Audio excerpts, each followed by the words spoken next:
Now we're going to discuss the pacemaker action potential.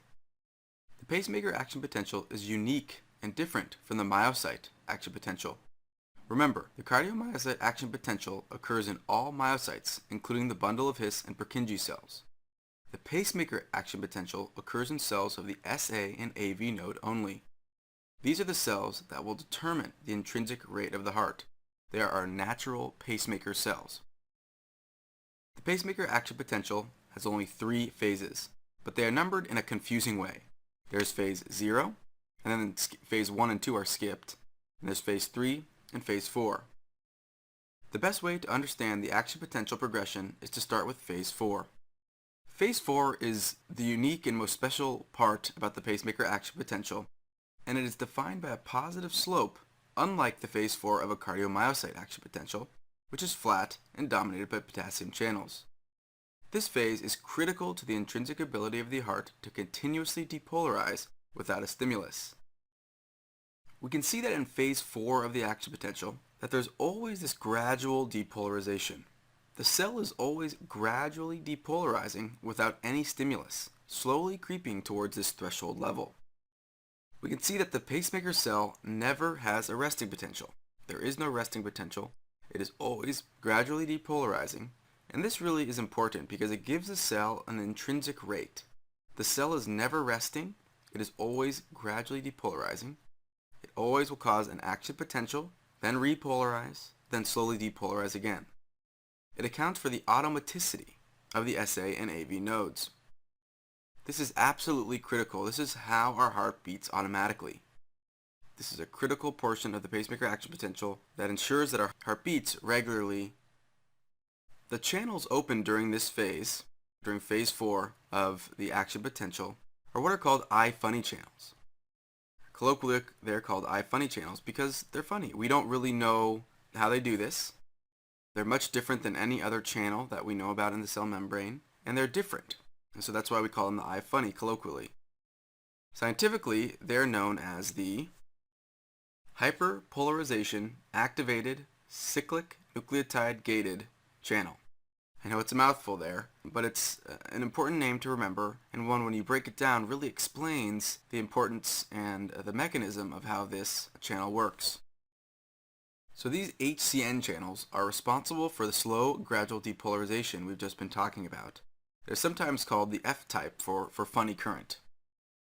As the name describes, unlike most voltage-gated channels, these channels are activated or they are opened by a shift towards a more negative transmembrane potential or hyperpolarization.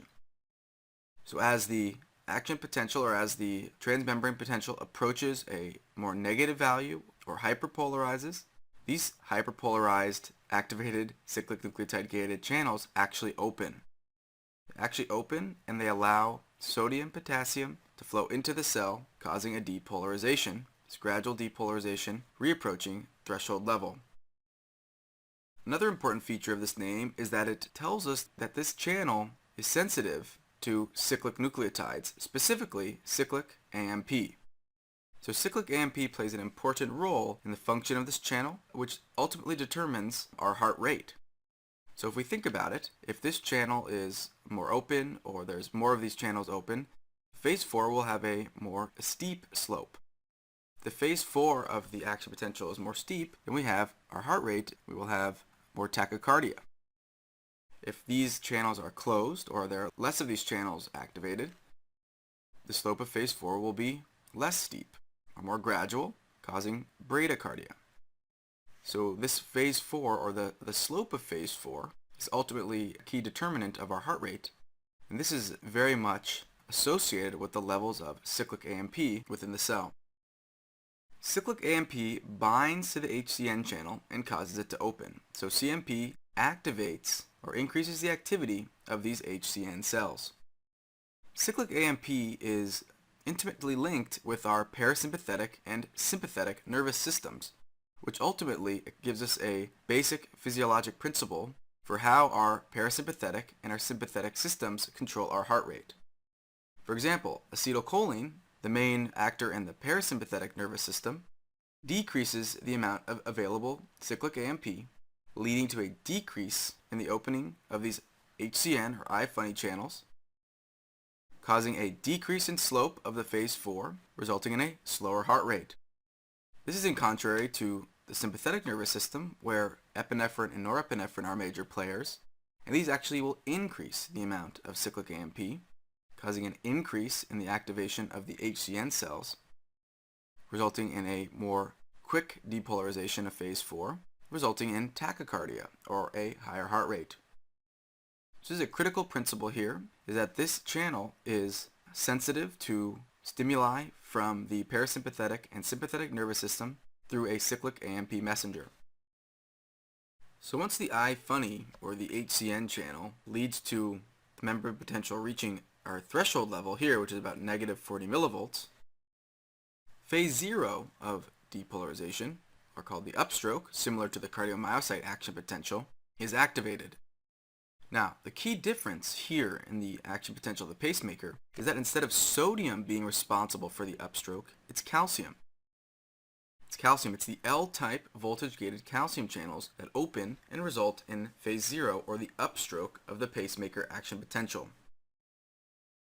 Then we go into phase 3 of the action potential, and this is the rapid repolarization phase, or the approaching back to our resting membrane potential. This is dominated by potassium efflux, or potassium leaving the cell, similar to our cardiomyocyte action potential. This is caused by an opening of the voltage-gated potassium channel, calcium dependent as well, and there's a closure of the voltage-gated calcium channel that predominates in phase 0. So in review, we have our phase 4, or our slow diastolic depolarization phase. This is the funny phase, where a funny channel known as the HCN channel is always gradually depolarizing in response to hyperpolarization.